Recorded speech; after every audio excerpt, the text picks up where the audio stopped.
We've been doing mini reviews lately, and I thought it was a great time for us to have a mini discussion about mini games. Not games with miniatures, micro games, or small box games. There's all kinds of weight categories that kind of blur the lines.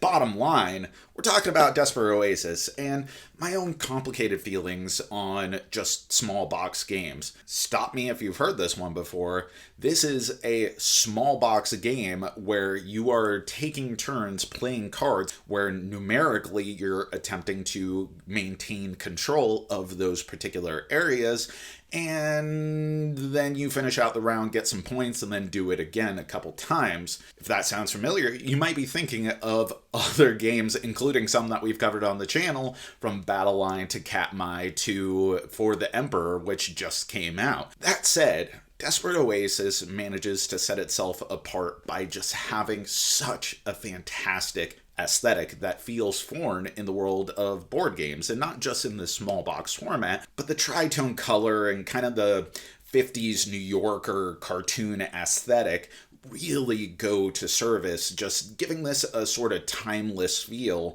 while at the same time just being a really good one of those games in a particularly small box, accompanied by a couple really nice wooden tokens.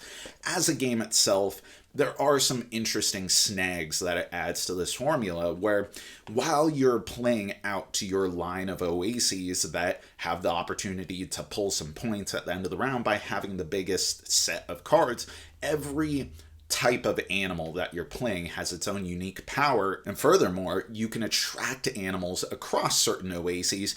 That, combined with the fact that you can play cards face down to your side, knowing that you're limited in how many cards you can play to your piece of the Oasis, but then reveal it at the end of the round, resolving any of its associated abilities, making for some creative and exciting card play that may go beyond what you expect to have happen here. Now, divorced from its aesthetic and portability, it's hard to say that this is going to be the game for you, because there are just so many games in this category and above in a larger weight class that are going to deliver some conniving and clever strategic play.